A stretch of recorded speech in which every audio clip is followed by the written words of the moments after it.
Tiga dan terakhir adalah orang yang diluaskan rezekinya. Kalau dia bersedekah, ya, dan kita akan sebutkan di sini. Pertanyaan kecil teman-teman sekalian, dan saya pernah susun makalah tentang masalah itu. Apakah Islam menyuruh kita menjadi orang kaya? Jawabannya iya. Jawabannya iya. Jadi Islam tidak menyuruh kita jadi orang miskin. Kalau ada orang keadaannya miskin dan dia sudah ikhtiar, ya sudah. Itu cobaan dari Allah. Tapi apakah kita disuruh menjadi orang kaya? Jawabannya iya. Suruh bekerja. Banyak sekali hadis berhubungan dengan masalah itu. Di antaranya adalah hadis riwayat Bukhari. Kata Nabi SAW, seseorang di antara kalian membawa potongan-potongan tali ke hutan. Lalu dia mengambil ranting-ranting yang dia ikat. Lalu dia pikul di pundaknya. Dan dia jual di pasar jauh lebih mulia daripada dia minta-minta sama orang lain. Berarti disuruh kerja, gitu kan? Gak boleh mengemis ini. Hadis yang kedua, kata Nabi SAW, siapa yang membuka pintu afaf, afaf itu kemuliaan. Kalau dia mau menerima sesuatu dari orang, dia berikan jasa, gitu kan?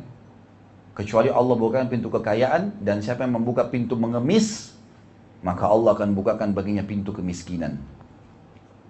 Ini teman-teman bisa lihat di ceramah saya di YouTube, ada judulnya Saudaraku, inilah rahasia rezekimu. Panjang lebar saya jelaskan tentang masalah poin itu. Baik, kemudian hadis yang lain juga, kata Nabi SAW, ma naqasa malu min sadaqah, tidak akan berkurang harta seorang hamba karena sedekah. Artinya dia akan mendapatkan banyak sekali. Di sini motivasi untuk sedekah. Saya kasih contoh teman-teman. Saya sekarang kalau sholat ke masjid, saya dapat pahala kan? Karena saya sholat ya. Baik, kalau saya ajak teman saya ajak Pak Widi, ayo kita sholat ke masjid yuk. Beliau ikut sama saya sholat sama-sama.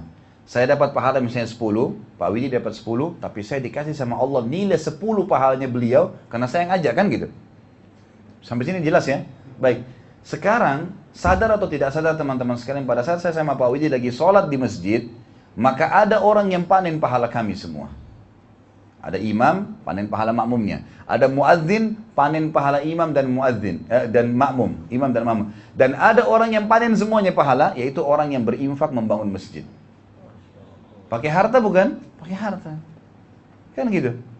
Jihad di jalan Allah. Semua ayat jihad teman-teman, Allah mengatakan selalu dimulai dengan bi amwalikum wa anfusikum. Dengan harta kalian dan jiwa kalian. Harta kalian, jiwa kalian. Harta terus ini disebutkan. Kan gitu. Sekarang saya haji dapat pahala. Baik, kalau saya punya kelebihan rezeki, saya hajikan orang, 10 orang. Sampai Abdullah bin Mubarak rahimahullah, salah satu ulama tabi'in, pernah menghajikan satu kotanya dia di Irak. Karena kayanya dia, dihajikan semua orang. Dan saking yakinnya, sedekah menyebab datangnya rezeki dilakukan sama dia. Dan terbukti, makin banyak. Teman-teman mau dapat ikan paus pakai kapal tanker. Mau dapat ikan paus pakai kail, gak bakal dapat. Saya orang miskin lewat 1.000 rupiah, 2.000 rupiah, terus begitu. Tapi mau dapat ikan paus, mau kesehatan, mau kekuatan, mau keturunan, mau... cerewet betul sama Allah gitu. Tapi pelitnya luar biasa. Mana bisa nyambung ini? Kan tidak mungkin. Keluarkan yang besar, Allah kasih yang besar. Dalam hadis Bukhari dikatakan Allah SWT berfirman, kata Nabi SAW, ya ibna Adam, anfik alaik. Hai anak Adam, berinfak di dalamku, maka aku akan berinfak untukmu, kan gitu. Jadi fadilah banyak sekali. Bahkan Uthman bin Affan radhiyallahu anhu dijamin surga oleh Nabi SAW karena infaknya. Waktu mau terjadi perang Tabuk, kata Nabi SAW, Tabuk jauh. Tabuk jauh, musim panas. Butuh tunggangan, tidak bisa orang jalan kaki. Harus semua pasukan pakai unta atau pakai kuda, gitu kan. Nabi SAW tahu, kurang ini, nggak ada apa-apa. Siapa yang mau berinfak di jalan Allah? Kita butuh tunggangan nih. Utsman bin Affan pikir sedikit pasukan. Beliau bawa 100 ekor kuda. Kalau kita sekarang ini 100 mobil tank. Gitu. Kuda seperti mobil tank. Gitu. Bawa 100 kuda dengan perbekalannya. Lengkap, mujahidnya tinggal naik ke atas, pedangnya sudah ada, panahnya sudah ada, makanan sudah ada, sudah lengkap semua. Tinggal naik, jalan gitu kan, 100 ekor. Kata Utsman, ya Rasulullah ini. Kata Nabi SAW, bagus Utsman yang kau lakukan. Siapa lagi mau berinfak? Ternyata Nabi masih butuh nih. Utsman bilang, ya Rasulullah, saya. Dibawa lagi 100 ekor kuda, lengkap dengan semua bekal-bekalnya. Ini ya Rasulullah. Kata Utsman pikir sudah cukup. Kata Nabi SAW, bagus yang kau kerjakan, hai Utsman. Siapa lagi mau berinfak? Masih kurang. Utsman bawa lagi 100 sampai 1.000.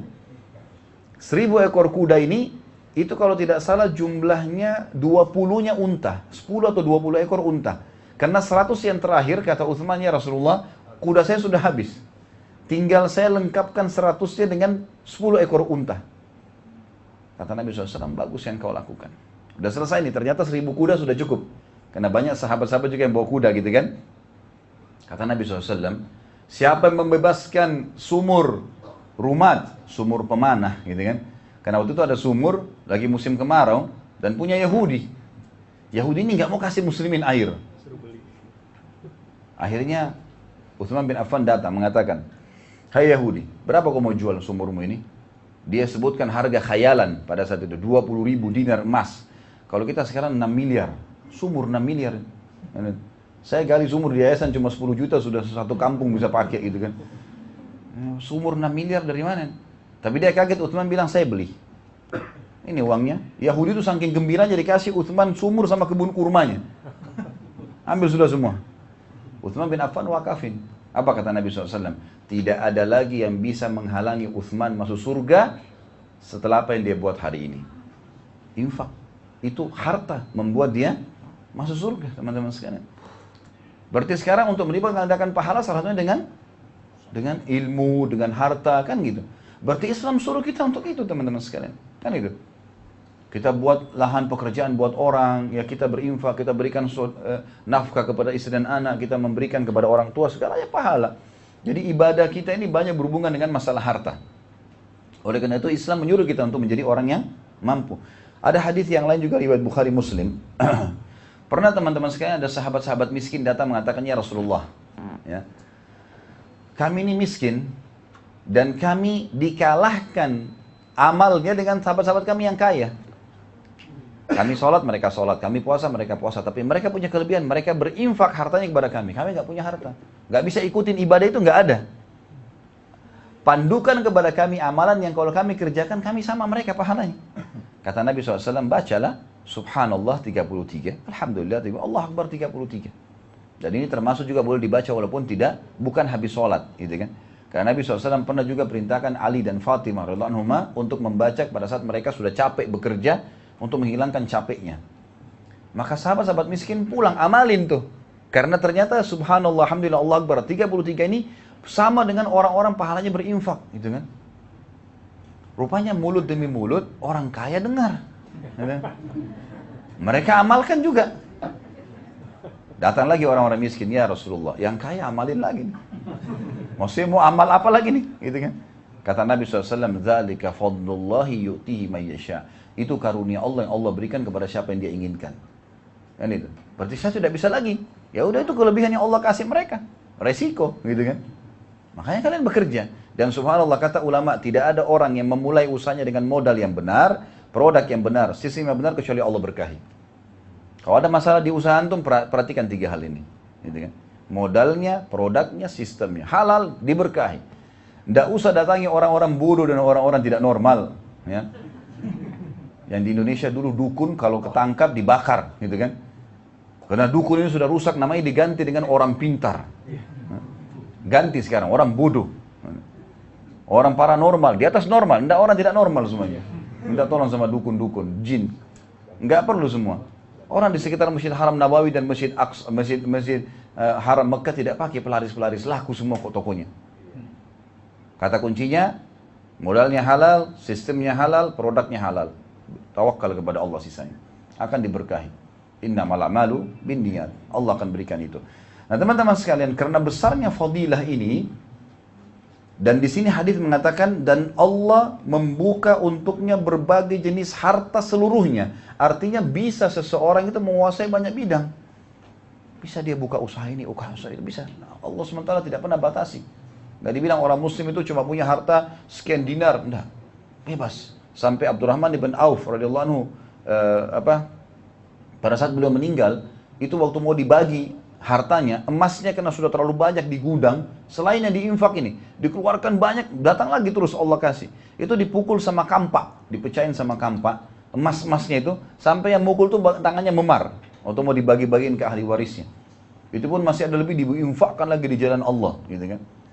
Jadi mereka memang kaya raya, tapi mereka lakukan itu ya dengan cara sedekah. Nah, di sini syaitan teman-teman sekalian mau merusak itu dengan niatnya diganggu. Kasih orang karena riya. Nah, gitu. Karena mau dipuji. Untuk apa dipuji sama orang ini? Gak usah dipuji teman-teman sekalian. Kasih sudah tutup mata saja, selesai. Dan semua amal soleh yang pernah kita kerjakan, lupain sudah. Udah selesai, gak usah dikenang-kenang. Gak usah dikenang. Pernah infak, pernah sedekah, pernah haji, pernah umroh, udah selesai, udah aman. Ada sekretaris nggak dibayar kiri kanan nih. Hah? Catat semua. Allah mengatakan dalam Al-Quran, "A'udzubillahi minasyaitonirrajim, ma yalfidhu min qaulin illa ladaihi raqibun atid." Tidak ada satupun ya kalimat yang keluar dari seseorang kecuali pasti akan dicatat oleh malaikat. Tidak pernah tidur, malaikat nggak tidur. Selalu ngawasin kita, gitu ya. Jadi harus difahamin poin ini teman-teman sekalian. Sudah aman, amal-amal saleh yang kita kerjakan sudah aman. Tidak usah diceritakan, tutup mulutnya. Bukan berarti teman-teman kalau takut riya, kemudian kita itu sama sekali tidak jawab kalau orang tanya. Ini salah juga. Kalau kita mau ke masjid, ada orang tanya, mau kemana Pak? Salah. Oh mau sholat ke masjid, nggak apa-apa, kontrol diri bisa. Karena kadang-kadang memang harus kita jawab, kan nggak mungkin. Iya kan? Atau kita mau berinfak di depan umum, ada orang miskin lagi minta, akhirnya kita nggak kasih gara-gara takut riya. Ini riya sendiri nih, nggak boleh. Orang minta depan kita kasih. Lalu bagaimana caranya? Kontrol. Karena riya pasti terlintas dalam kehidupan seseorang di antara kita, gitu kan? Tinggal dia mengiyakan atau tidak. Kalau dia iyakan, masalah buat dia. Kalau dia tidak iyakan, seperti orang yang sedang tawarkan produk, kita lagi di mobil lampu merah, tawarin produk kita, kalau nggak buka kaca selesai. Itu orang di sebelah kamu, setan bisikin begini, kita tetap baca, konsentrasi, nggak ada masalah. Kalau kita terbawa dengan arus itu, nah baru kita riya. Ya, jelas.